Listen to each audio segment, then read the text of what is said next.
Bonjour à tous et merci de nous avoir rejoints pour ce webinaire consacré à nos nouveautés en droit, économie, terminale STMG. Avant de faire les présentations et de démarrer, je vous propose qu'on prenne un petit temps pour laisser aux derniers participants le temps de nous rejoindre. Donc en préambule, je vous propose quelques petites informations sur l'outil qu'on utilise. Sachez que vous avez la possibilité de paramétrer l'affichage de l'outil chez vous. Donc vous pouvez choisir de déplacer ou d'agrandir les caméras. Tout à l'heure, nous vous projetterons un diaporama et de la même manière, ce diaporama peut être agrandi ou réduit ou déplacé pour votre confort de visionnage. Euh,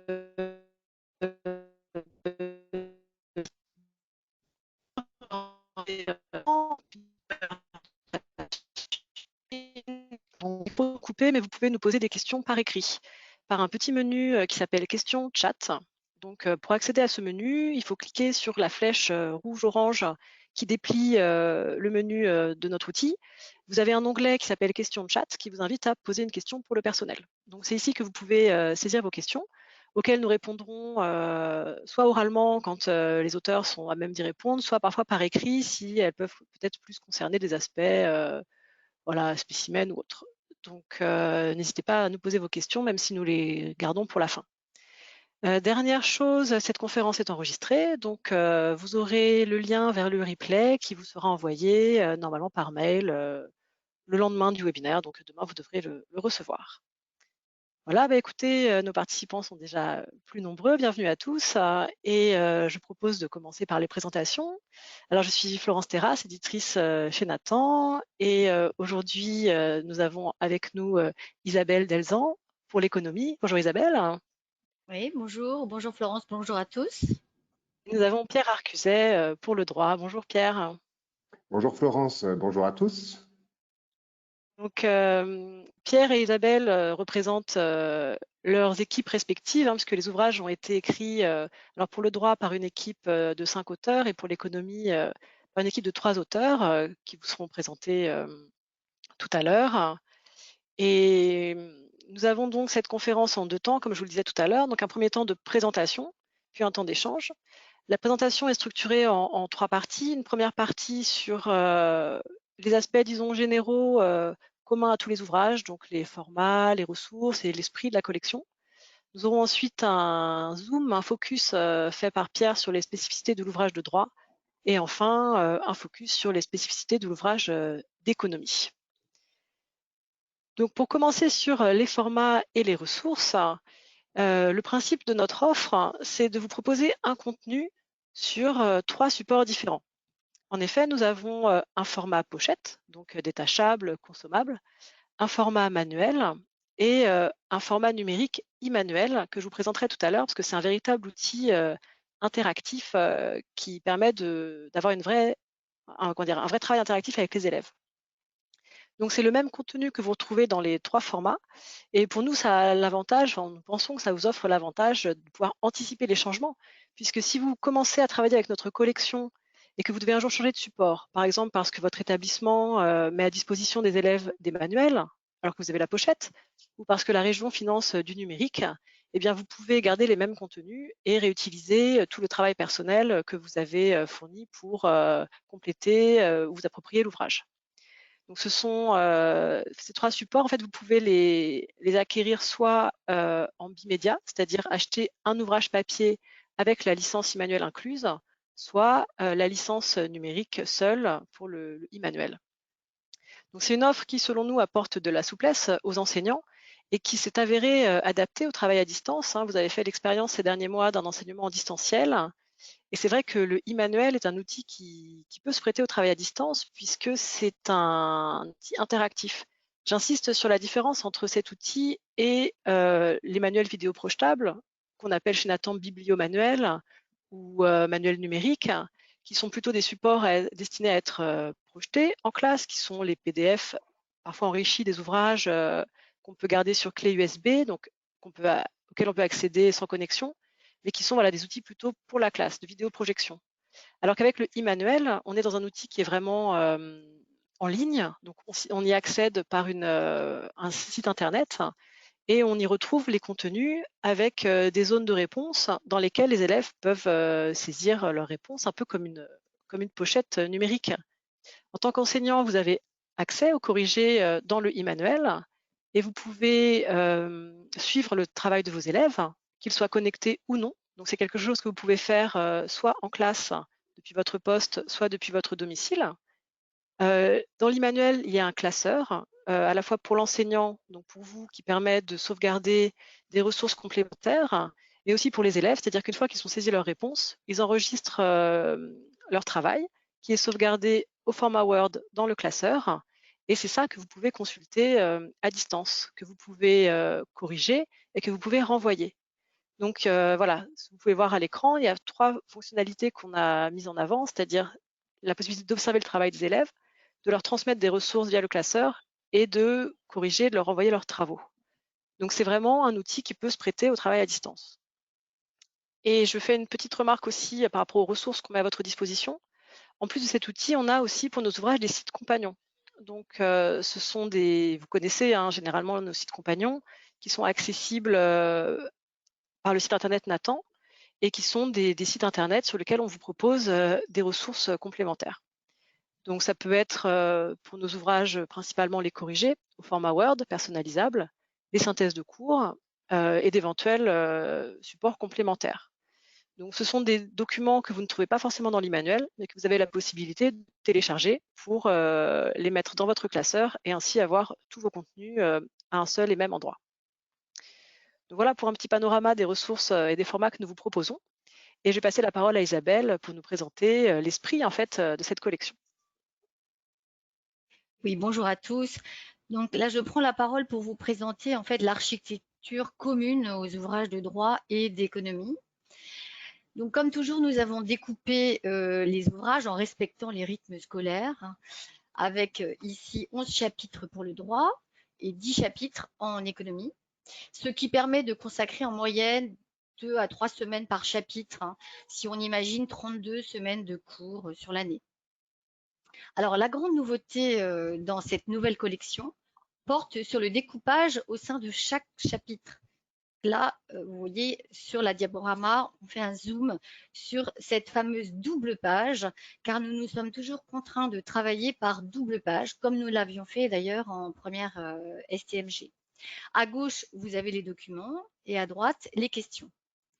Cette nouvelle organisation du livre permet de cadrer le travail des élèves. Fini les pages qui se tournent, les élèves qui se déconcentrent. Chaque élève est sur sa double page, est à la tâche sur sa double page. Nous avons conçu chaque double page comme une possible séance de 1 heure, articulée autour d'une capacité. En fait, vous trouvez en haut à gauche, là, vous voyez le point 2, une capacité qui figure dans le programme sous la forme de l'élève est capable de. Donc, on a suivi le programme pour dérouler les capacités sur chaque double page. Donc, cela permet donc toutes les questions que vous trouvez à droite permettent de questionner une notion et de construire une capacité. Donc, les doubles pages s'enchaînent de manière progressive tout au long du chapitre et chaque chapitre compte environ 3 à 4 doubles pages. Alors, avec mon expérience cette année, puisque j'ai utilisé le livre de droit et d'économie en première, je peux vous dire que la double page de travail s'intègre très bien dans des blocs horaires courts et aide vraiment à rythmer les séquences de droit et d'économie. Et j'ajoute qu'avec la classe à distance dans le contexte actuel, le cadrage du travail par double page est précieux pour maintenir le rythme de travail et puis des repères pour les élèves qui sont à distance forcément. Donc, une séance, c'est une double page et c'est facile, c'est lisible. Alors, sur chaque chapitre est construit sur le même format, donc est rythmé par les mêmes éléments. Sur la première page du chapitre, nous prévoyons des éléments avant la classe, puis une introduction pour chaque chapitre. Nous prévoyons aussi une accroche pour chaque double page, chaque séance, et un temps de mise au travail avec un questionnement et un marquage de fin de séance. Donc, ceci est répété autant de fois qu'il y a de doubles pages. Vous voyez, chaque double page ressemble à l'autre double page. C'est un repère très précieux pour les élèves. Enfin, nous proposons des éléments pour marquer les fins de chapitre et les fins de thème. Tous ces éléments constituent une boîte à outils à votre disposition que vous pourrez utiliser ou non selon vos envies, selon votre rythme d'avancement. On va voir tout ça plus en détail. Prenons, donc vous reconnaîtrez oui, facilement les outils avant la classe. On va commencer par le premier outil qui se présente comme des post-it sur la première page de chaque chapitre. Il s'agit en général d'un travail très court, souvent une seule question à faire en début de chapitre. Vous pouvez donner ce court travail à la maison ou aussi en classe, par exemple, au moment où vous faites l'appel, pour mettre les élèves très vite au travail. Alors, ces travaux ont plusieurs objectifs, soit rappeler une notion de première qui serait un prérequis à la séance, soit réaliser une petite recherche pour introduire une nouvelle notion, susciter la curiosité de l'élève sur le sujet qui va être traité, etc. Alors, la question s'appuie souvent, comme vous voyez, sur une vidéo ou un extrait de site internet et les élèves ont facilement accès au contenu avec un QR code que vous voyez à l'écran. Ensuite, la première page de chaque chapitre voilà, se présente comme vous le voyez. C'est une introduction. Elle présente en quelques mots l'organisation étudiée, le contexte. Cette situation va servir d'accroche. Elle met en avant la problématique qui va être développée tout au long du chapitre.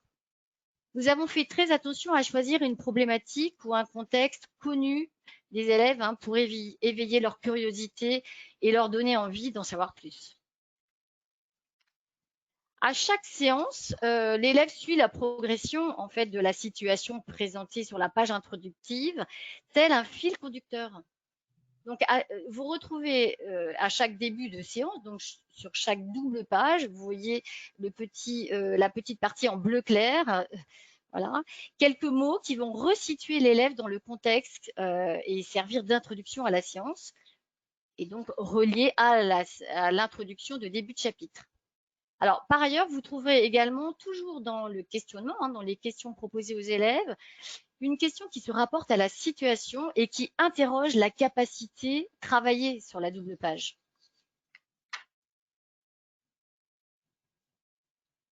Au moment de la mise au travail des élèves, nous avons choisi de respecter la liberté pédagogique de l'enseignant et chacun est libre d'utiliser l'ouvrage soit pour un travail en classe entière, soit pour un travail en groupe avec mise en commun des réponses, soit pour un travail en autonomie. Donc, les travaux spécifiques à réaliser en groupe sont mentionnés, vous voyez sur votre écran, par le pictogramme que vous voyez en orange. Alors, pour faciliter le travail en autonomie, nous avons respecté quelques principes qui nous ont donc guidés tout au long de l'élaboration de nos ouvrages. Tout d'abord, nous proposons un questionnement progressif et guidant pour les élèves, vous voyez, avec des questions qui s'enchaînent et qui sont très graduelles. Nous avons également évité des questions bloquantes. Par ailleurs, nous avons balisé les questions vers des éléments à confronter pour trouver la réponse aux questions. Vous voyez à droite des documents, des références, des renvois à des documents ou alors à la situation ou parfois même à des fiches méthodes pour aider les élèves à répondre aux questions. Par ailleurs, nous proposons une synthèse de cours complètement rédigée sur le site Compagnon et qui suit la progression du chapitre. Et vous pouvez la distribuer aux élèves comme bon vous semble. Alors, personnellement, il m'est arrivé de distribuer ce support en début de séquence à mes élèves pour favoriser un travail en autonomie. Bon, éventuellement, je le distribue aussi à la fin du chapitre et parfois même en milieu de séquence quand j'estime que les élèves ont besoin, par exemple, d'un support complémentaire pour un travail à la maison. Alors, l'ouvrage ouvre une multitude de modalités de mise au travail, vous voyez. Grâce au e-manuel dont on a parlé tout à l'heure, l'ouvrage peut être exploité en présentiel ou en distanciel. On a bien vu l'intérêt dans le contexte actuel. Par ailleurs, face à l'hétérogénéité de nos classes, nous avons conçu le livre comme une boîte à outils qui permet de mettre en œuvre une pédagogie différenciée et aussi de satisfaire vos envies pédagogiques. Par exemple, à la fin de chaque double page, de chaque séance, vous trouverez une rubrique « Aller plus loin » qui permet, par exemple, aux élèves les plus avancés de produire un travail complémentaire, qui peut permettre une ouverture, qui peut permettre une analyse avec un autre angle, une transversalité, un lien avec la double page suivante, etc. Alors, la rubrique « Aller plus loin » que vous trouvez donc à la fin de la double page, c'est en général, c'est très souvent une vidéo et 3 questions à partir d'une vidéo. Personnellement, je m'en sers aussi fréquemment comme travail à la maison et surtout en distanciel parce que les élèves sont très motivés quand il s'agit de regarder une vidéo. Donc, cette rubrique est facultative, c'est un approfondissement en fait des notions du programme. Alors, on peut toujours choisir de finir la séance avec cette rubrique « Aller plus loin », mais également avec une application. Et venons donc aux applications qui sont regroupées à la fin de chaque chapitre. Et alors, dans cette nouvelle collection, nous proposons plus d'applications que dans la précédente collection. Elles sont balisées avec un niveau de difficulté. Vous voyez les étoiles qui apparaissent à l'écran. Et elles sont proposées dans l'ordre des séances. Donc, leur titre permet facilement de repérer sur quelle partie du chapitre elles portent. Alors, la première application est toujours un test de connaissances, aussi bien en droit qu'en économie. C'est commun aux 2 ouvrages. C'est sous forme de quiz. Cet exercice rapide et de valeur sûre qui plaît toujours aux élèves. Vous trouvez ensuite des applications de longueur et de difficultés variées. Donc, c'est, je pense, une bonne idée de choisir une application pour faire le point d'une séance avant d'apporter la suivante et en fonction du temps que vous pourrez y consacrer. Par exemple, quand il me reste 10 minutes à la fin d'un cours et que je ne souhaite pas entamer la double page suivante, je me sers d'une application pour vérifier que les notions sont bien acquises. Bon, encore une fois, vous pouvez utiliser toutes les applications de façon variée. Donc, comme je le disais, soit en fin de cours si vous avez le temps, soit comme travail à la maison, soit comme travail en classe pour les plus avancés, soit comme un travail à faire à plusieurs, à la maison ou en classe. Alors, vous pouvez aussi vous en servir comme un contrôle de connaissances pour un devoir sur table. Et les nombreuses applications permettent un choix varié de sujets que vous pouvez éventuellement poser à l'écrit aussi. Alors, quand vous aurez totalement fini votre chapitre, vous pourrez à nouveau utiliser les applications et en particulier les dernières applications qui sont plus complètes et qui traitent de l'intégralité du chapitre avec des transversalités. En général, la dernière application propose une préparation à l'épreuve du baccalauréat et vous voyez à l'écran se préparer au bac. Pour terminer le chapitre, vous trouverez également un schéma de synthèse et sous le schéma de synthèse, une liste des mots-clés qui correspondent aux notions que les élèves doivent acquérir. Et tous ces mots-clés sont repris dans un lexique à la fin du livre. Enfin, nous vous proposons, en fin de chaque thème, je précise qu'un thème regroupe 2 à 3 chapitres en moyenne. Nous vous proposons donc à la fin de chaque thème, aussi bien en droit qu'en économie, un travail portant sur l'ensemble des chapitres du thème sous forme d'un réel entraînement bac. Alors, avec l'exploitation d'une documentation économique ou juridique composée de divers documents et la mobilisation de plusieurs notions qui sont présentes cette fois sur tous les chapitres du thème. Voici la présentation de l'architecture commune aux ouvrages de droit et d'économie. Et je vais passer la parole à mon collègue Pierre Arcuset qui va faire le point sur les spécificités de l'ouvrage de droit. Merci Isabelle. Donc, en effet, merci Isabelle pour cette présentation commune sur les 2 ouvrages. Alors, l'ouvrage de droit, c'est bien sûr une collaboration avec plusieurs auteurs. Je n'en suis que le représentant, comme Isabelle, pour l'équipe d'ECO.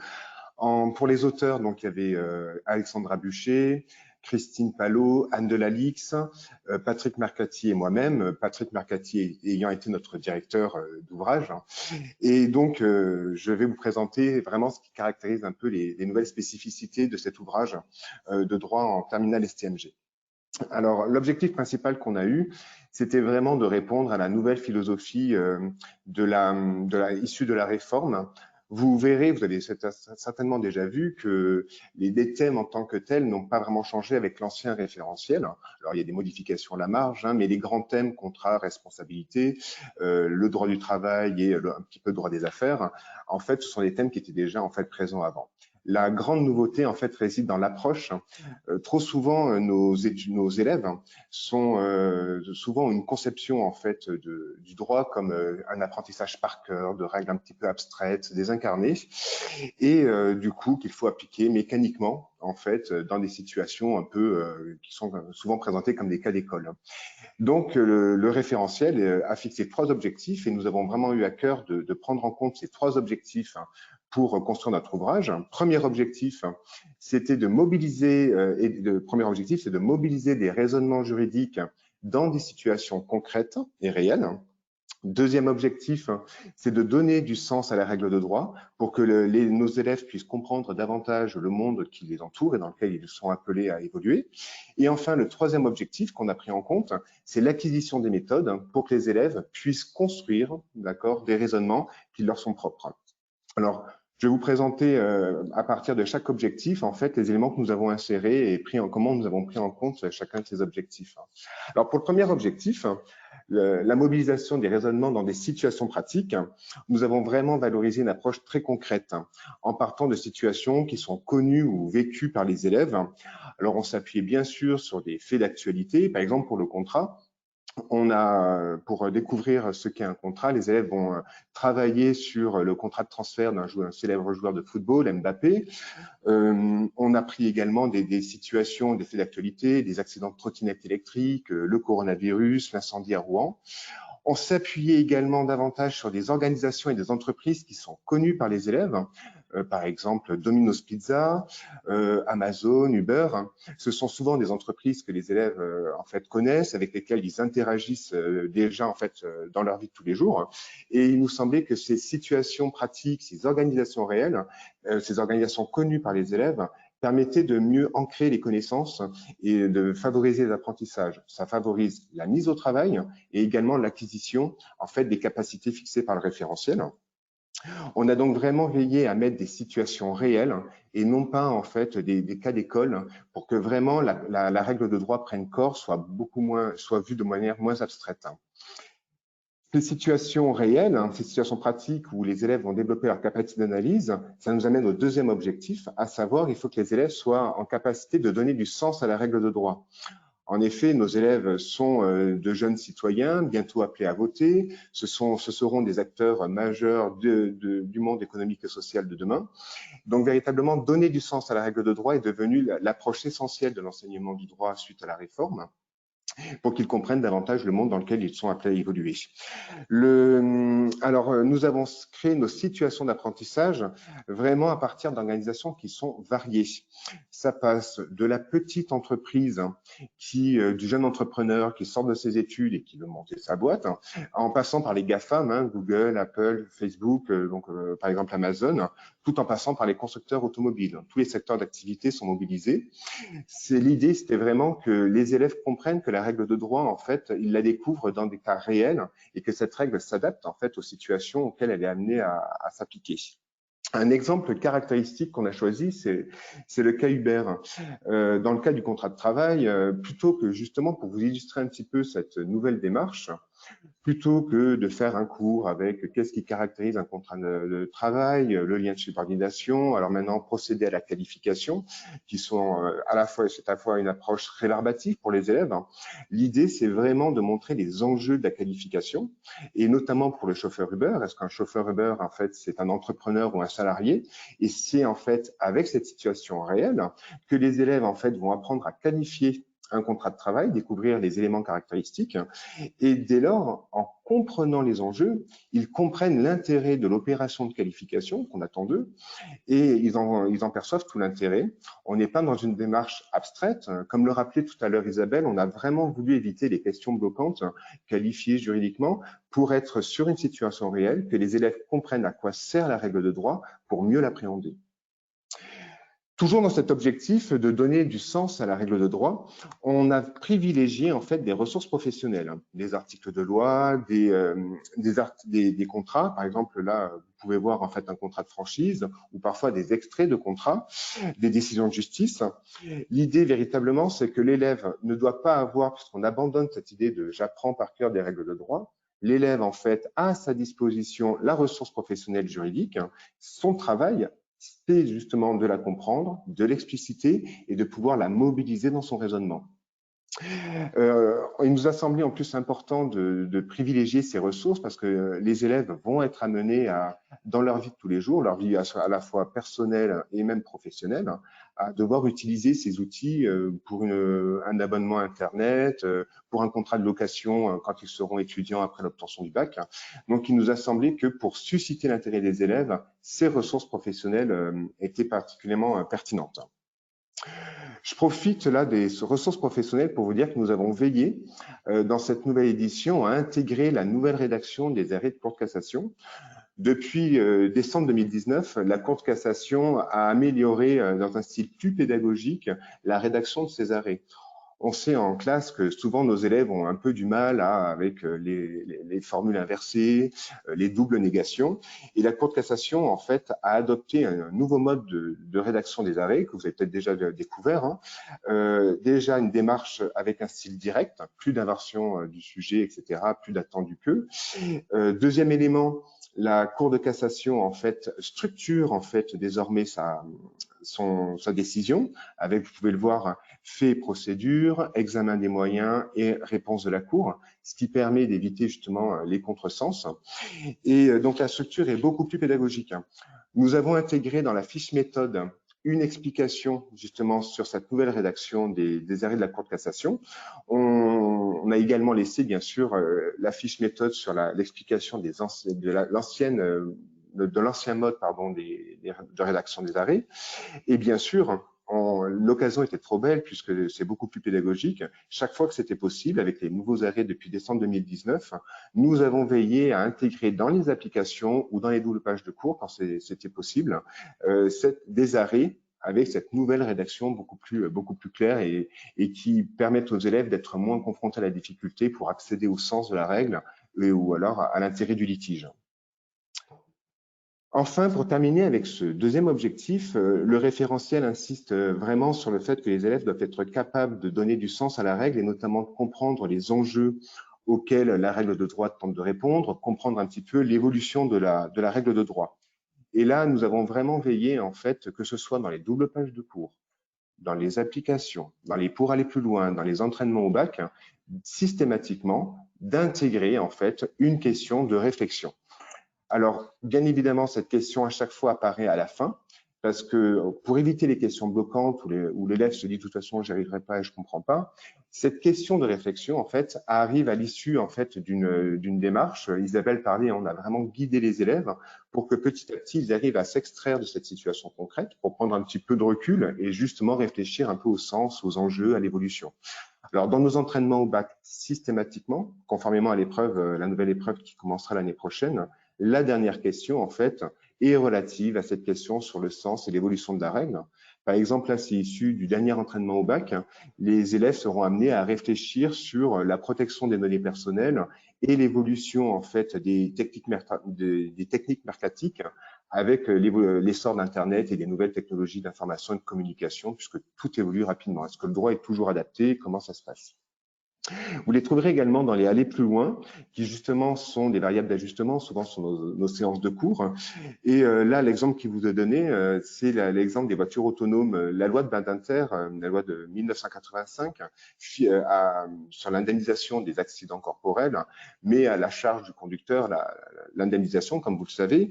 Et la question, là, les élèves sont amenés à réfléchir de manière un peu prospective.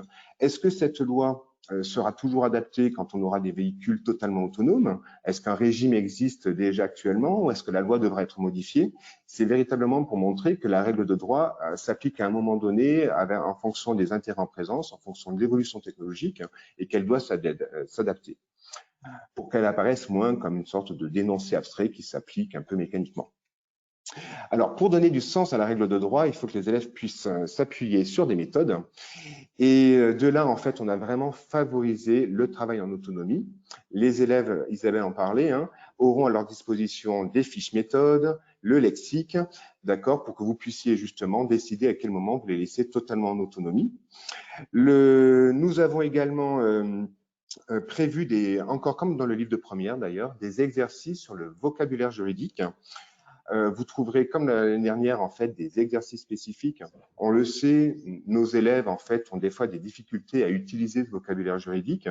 Et donc, nous avons inséré, quand cela nous paraissait nécessaire, des exercices spécifiques pour que les élèves puissent passer à la fois du langage courant au langage juridique ou inversement. Parce que ce vocabulaire juridique, c'est pas simplement un petit luxe esthétique à utiliser pour faire intelligent, c'est surtout que ce vocabulaire juridique est nécessaire pour que les élèves puissent construire en fait leur raisonnement. La méthode doit être vraiment faite pour les méthodes doivent être acquises pour que les élèves construisent leur propre raisonnement de manière autonome. Alors, vous trouverez également pour le vocabulaire des exercices avec les tests ou les applications, mais voilà, il y a parfois des exercices spécifiques, d'ailleurs comme dans le livre de première. Nous avons veillé enfin également, excusez-moi, à mettre de nombreuses applications, comme le rappelait Isabelle. Donc, la partie application est très fournie. Nous avons, comme dans le livre de première, toujours fait une entrée par les capacités pour que, en classe, vous puissiez en fait déterminer l'application adéquate pour vos élèves, d'accord, pour que vous puissiez éventuellement faire de la pédagogie différenciée et savoir quelle capacité faire travailler spécifiquement un élève. Nous avons bien sûr, pour susciter l'intérêt et faciliter la mise au travail, encore privilégié des applications en fait tirées de l'actualité, par exemple les suites judiciaires du hashtag Balance ton port, l'indemnisation des victimes des attentats du 13 novembre 2015 à Paris, pour justement susciter cet intérêt, toujours ancrer la règle de droit dans des situations concrètes. Enfin, l'acquisition des méthodes se fait également en fait en vue de la préparation du baccalauréat et on a vraiment intégré une démarche progressive. À la fin de la partie application, pour chaque chapitre, vous trouverez une rubrique « Se préparer au bac ». Et là, la capacité identifiée, c'est vraiment une capacité qui va être évaluée au moment du baccalauréat.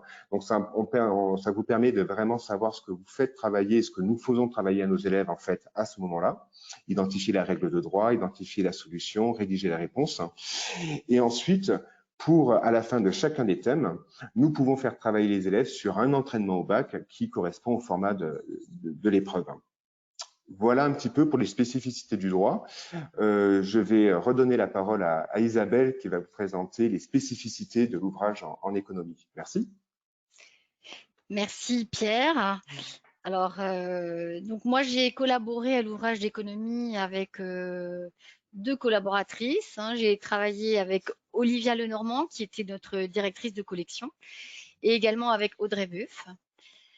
Donc, on a beaucoup de points communs entre le droit et l'économie, en particulier les liens avec l'actualité, les liens étroits avec l'actualité que nous avons. Ça a été une ligne générale pendant toute la construction de notre ouvrage. Un souci constant d'intéresser les élèves, de susciter leur curiosité. Alors, on voit par exemple ici l'exemple des JO de 2024. Alors, dans le programme d'économie, je dois vous dire que cela nous a beaucoup aidé. Il y a eu l'entrée de beaucoup de nouvelles notions et des notions assez actuelles, et ça nous a permis de rebondir et de faire des liens très fréquemment avec l'actualité. Alors par exemple, l'économie circulaire, qui est une entrée dans le programme cette année, avec des thèmes comme l'économie collaborative, l'obsolescence programmée. Tout ça, ce sont des notions, des mots que les élèves ont déjà entendus et qui sont vraiment entrés en tant que notions dans le programme. Et là, ça nous permet de faire des liens constants avec l'actualité. Évidemment, on élargit toujours au niveau européen, voire mondial, donc avec le pacte vert européen, hein, une problématique actuelle sur comment atteindre la neutralité carbone en 2050, hein, avec la notion de croissance soutenable qui, elle aussi, est entrée dans le programme du nouveau référentiel, du nouveau bac 2021. Bon, bref, nous nous appuyons constamment sur l'actualité connue des élèves pour construire les notions du programme.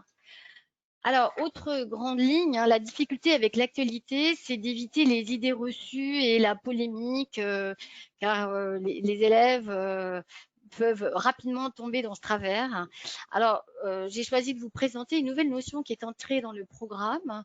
Vous voyez les défaillances de l'État. Hein. Les défaillances de marché sont depuis longtemps dans le programme d'économie, mais les défaillances de l'État. Alors, pourquoi l'État fait les mauvais choix, Donc, c'est vrai que là, ça peut susciter la polémique et nous, on a voulu absolument éviter ça et aider les élèves avec notre questionnement à varier les points de vue, à prendre de la distanciation par rapport à la question qui est posée et à développer leur esprit critique. Donc, par exemple, ici, on a pris comme situation l'exemple du diesel.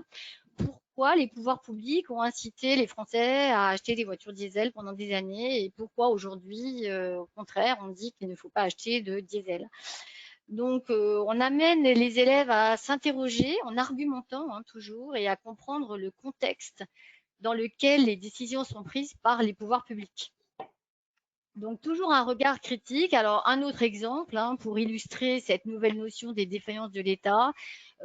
Pourquoi ce pesticide très nocif, hein, le chlordécone, a été interdit en métropole depuis 90, alors qu'il a toujours été utilisé dans les Antilles jusqu'à récemment. Donc, le questionnement toujours guidé des élèves et en fait, ce qu'on veut, c'est leur apprendre quand on leur apprend l'économie, pour nous, c'est aussi former des citoyens éclairés. Alors, un dernier exemple, par exemple, j'ai pris un exemple sur aller plus loin, vous voyez, qui ponctue en fait les doubles pages et les séances. Le cas de la surpêche, quelle responsabilité de l'État? Et là encore, on amène les élèves à développer une argumentation pour ou contre l'intervention de l'État. Et comme vous voyez ici, je l'ai précisé tout à l'heure, mais on propose souvent des vidéos hein, dans ces aller plus loin. Et les élèves, en fait, on a remarqué, ont une très bonne mémoire aussi des images projetées. Alors après les grandes lignes générales, rentrons dans le cœur du livre. Pour construire notre ouvrage, en fait, un objectif nous a guidés, c'est faire réussir les élèves. Et pour faire réussir les élèves, il faut les préparer au mieux à l'épreuve et donc au questionnement, à chaque type de question qui leur sera posée. Donc ça a été notre fil conducteur pour vous proposer un tas d'outils dans notre ouvrage d'économie. Alors, les questions qui peuvent être posées aux élèves à l'épreuve d'économie, il y a 4 questions. Le format est celui-ci. Vous voyez la première question, et ça c'est une nouveauté. Les élèves auront sans doute un calcul à faire hein, à partir de données chiffrées. Ensuite, ils auront un concept à expliquer. Vous voyez le point 2, caractériser. Expliquer donc un concept. Le point 3, ce sera un mécanisme à décrire. Vous voyez, par exemple ici, mettre en relation le développement de l'économie numérique avec la défaillance de marché. Donc, relier 2 notions, en fait. Et le 4e point, en fait, les 3 premiers points vont amener l'élève à rédiger une argumentation, à construire un paragraphe argumenté hein, à partir d'une question qu'on lui pose. Alors, évidemment, nous avons beaucoup de fiches méthodes et en particulier la première fiche méthode que nous vous proposons détaille en fait toute cette épreuve d'économie et pour le droit, c'est pareil. Et nous vous proposons également des outils, hein, on va voir en détail, pour travailler chaque point de l'épreuve. Alors, pour travailler le premier point, donc effectuer un calcul, analyser des données chiffrées. Donc, nous vous proposons des exercices très simple, hein, ça peut aller d'un exercice très simple, comme là, vous voyez par exemple un taux d'évolution à retrouver à partir des données chiffrées. Donc, ils ont la réponse, ils peuvent le faire en autonomie, on peut le faire avec eux, ou on peut proposer des exercices un petit peu plus difficiles, par exemple à partir des déciles et avec un questionnement toujours très graduel et guidé, hein. Pour vous aider et pour aider également les élèves, nous proposons à chaque fois des fiches méthodes pour les calculs statistiques. Donc, le taux d'évolution, par exemple, ici, vous voyez, un rappel de la méthode, des exemples chiffrés, corrigés. Donc, les élèves peuvent donc s'entraîner en autonomie ou alors vous vous en servez lors de vos cours. Une autre fiche méthode, par exemple, sur analyser un tableau ou un graphique, hein. Évidemment, pour appuyer l'argumentation des élèves, il faudra qu'ils s'appuient sur des données chiffrées qu'il faudra être capable de repérer dans des tableaux ou des graphiques. Alors, pour analyser, oui, ces données chiffrées, ça va, en complément de ça, on va passer à la diapo suivante. La question 2 et 3 de l'épreuve. Donc, je vais rejoindre ce qu'a dit Pierre sur l'acquisition de la terminologie. En fait, en économie aussi, la maîtrise d'une terminologie, c'est un facteur de réussite. Il faut que les élèves comprennent les mots qu'ils utilisent. Donc, nous mettons à votre disposition donc, beaucoup de fiches méthodes, hein. Vous voyez, là, on a affiché la liste de toutes les fiches méthodes. Et nous avons ici, par exemple, comprendre une consigne, hein, donc pour travailler sur le vocabulaire, hein, analyser un texte à caractère économique. Alors, nous avons également, pour travailler donc, ce vocabulaire, à la fin de chaque chapitre, un test de connaissance, donc un quiz. Nous avons élaboré une synthèse en schéma, on en a parlé déjà tout à l'heure, qui reprend toutes les notions. Sous la synthèse, vous voyez les mots-clés qui s'affichent. Alors, nous proposons un petit exercice, rédiger une synthèse à partir des mots-clés. Alors, je vous avoue que j'ai utilisé ce petit exercice avec les élèves parce que je pense que c'est très formateur pour eux de manipuler ce vocabulaire nouveau. Et en fait, il s'avère que c'est assez difficile pour eux. Ils arrivent à apprendre par cœur un cours, mais construire leurs propres phrases qui ont du sens avec des mots nouveaux, c'est assez difficile. Mais évidemment, on vous met quand même une correction dans le livre du professeur, hein, avec un petit paragraphe rédigé déjà pour vous aider. Alors, pour acquérir tout ce vocabulaire, vous avez vu tout à l'heure, on vous a dit, il y a un récapitulatif global dans le lexique à la fin du livre. Et le dernier point de l'épreuve, sur l'argumentation. Alors là, elle est travaillée très fréquemment dans les applications. Vous avez vu tout à l'heure se préparer au bac avec des questions, comme vous voyez à l'écran, présenter les arguments. Oui, non, pour, contre. Elle est également, vous pouvez la travailler également à l'aide d'une fiche méthode très détaillée sur la méthodologie de l'argumentation. Donc, la fiche méthode que vous devez voir s'afficher à l'écran. Donc, avec une méthodologie de l'argumentation, vous voyez à droite, et à chaque fois, un exemple avec une correction. Donc, toujours le souci de travail, de possibilité d'un travail en autonomie des élèves et d'un support pour vous en cours éventuellement aussi. Alors, maintenant qu'on a vu les 4 points de l'épreuve type, hein, les 4 points que les élèves auront dans leur épreuve au bac, on propose à la fin de chaque thème un sujet complet d'entraînement au bac, donc avec de la transversalité et toujours le même questionnement. En fait, on entraîne les élèves à être performants le jour de l'épreuve. Donc, en choisissant notre ouvrage tel que nous l'avons conçu, on met à votre disposition toute une boîte à outils et nous pensons que vous mettrez toutes les chances de votre côté pour faire réussir vos élèves. Et j'ai fini avec la présentation de l'économie. Merci beaucoup Isabelle et merci beaucoup Pierre également pour le droit. Alors nous pouvons passer à la phase de questions-réponses. Alors j'ai une première question. Est-ce que vous parlez de la crise sanitaire?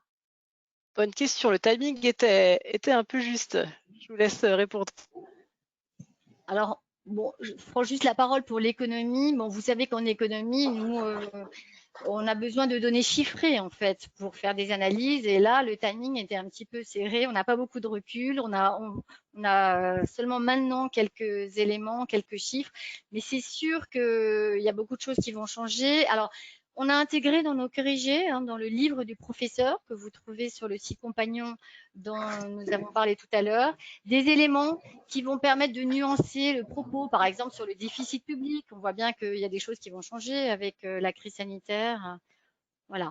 Donc, dans l'ouvrage en lui-même, il y a quelques petits encarts sur la notion, par exemple, de bien commun qui était rentrée dans le programme cette année, mais pas d'analyse précise sur les conséquences économiques de la crise sanitaire. En droit, alors, de la même manière, on a intégré dans le livre du professeur, à chaque fois que cela était nécessaire, en droit du travail, sur l'exécution des contrats, on a inséré justement des éléments de mise à jour.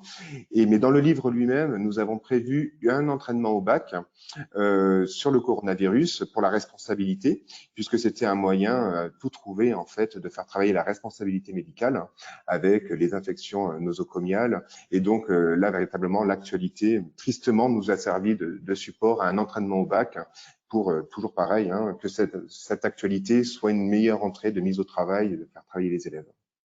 Voilà. Merci. Alors j'ai une autre question. Bonjour, vous pouvez rappeler la différence entre le manuel et la pochette? Alors je peux vous répondre. En fait, justement dans cette offre actuelle, c'est le même contenu. La pochette est un consommable, donc avec des lignes de réponse sur lesquelles vous pouvez écrire. Le manuel est un support qui n'est pas détachable, c'est la différence.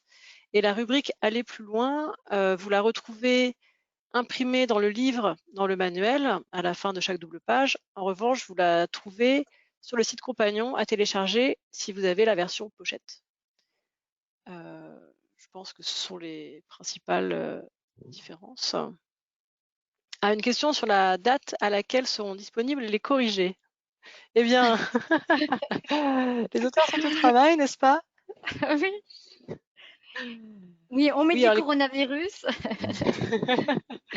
les corrigés sont en cours de rédaction et sont quasiment terminés en termes de rédaction. Après, il faut le temps, voilà, un peu de temps de mise en forme. On compte sur une disponibilité début, disons mi-juillet sur le site compagnon de l'ensemble des corrigés, des chapitres, des entraînements et des chapitres d'entraînement. Voilà, même les fiches méthodes en économie aussi sont corrigées, donc vous aurez tout ça au milieu du mois de juillet, disons. Mon son est coupé, j'espère que ça n'a pas trop. Voilà, c'est arrivé à peu près à la fin de ma réponse. Alors, une question, est-ce que vous allez mettre à jour les ouvrages de première? Alors, pas pour la rentrée 2020, mais oui, enfin, je vous laisse répondre. C'est vrai qu'on est dans des matières qui nécessitent forcément une actualisation très fréquente. Oui, en général, tous les 2 ans, on actualise. En économie, on n'a pas le choix. Effectivement, l'actualité change. En droit aussi, alors il y a à la fois bien sûr les réformes à intégrer et les nouvelles règles, mais d'ailleurs ce qui est commun à l'économie et au droit, c'est que vraiment l'idée c'est de s'appuyer également sur des situations réelles d'actualité. Donc il n'y a pas que simplement l'intégration des données économiques ou des nouvelles règles ou des nouveaux arrêts, mais également de trouver toujours des situations tirées de l'actualité qui intéressent nos élèves. Et avec la rapidité de l'actualité, une actualité chassant l'autre, c'est vrai qu'on a de quoi actualiser tous les 2 ans. Oui, oui, on pense pour la première, vous aurez des éditions actualisées, a priori pour la rentrée prochaine, enfin, suivante, sinon pas la prochaine. Alors, j'ai quelques questions sur les spécimens, donc c'est des questions qui vont vous être répondues plutôt par écrit. Vous pouvez voir d'ailleurs dans le chat, certaines questions ont déjà été répondues. Je pense à... Voilà, les spécimens imprimés sont en train d'arriver dans les établissements, donc c'est en cours. Je dis ça parce que là, on se rapproche de la fin de la conférence, donc si jamais les questions n'ont pas eu le temps, les réponses n'ont pas tout eu le temps d'être rédigées, voilà, je fais un petit, je partage cette information. Une autre question, vous avez arrêté Nathan Live. Alors oui, c'est ce que disait Isabelle tout à l'heure, on a privilégié cette année les QR codes et les mini-liens. C'est une manière d'accéder peut-être plus facilement, plus rapidement, plus directement, disons, au contenu. Alors j'ai un commentaire que je transmets à Isabelle. L'analyse sur le chlordécone aux Antilles sera pertinente pour nos élèves de l'Académie de Guadeloupe. Donc c'est non mais c'est vrai, merci pour ce retour, c'est Oui, intéressant. merci. Alors, mais pour les manuels qui disposaient de Nathan Live, cela fonctionnera toujours. Oui, les ouvrages de première, aucun souci, ça continue de fonctionner. On a juste changé de technologie pour les ouvrages de terminale. Alors, qu'est-ce qu'on a d'autre? Je refais la liste. Alors ça, c'est répondu.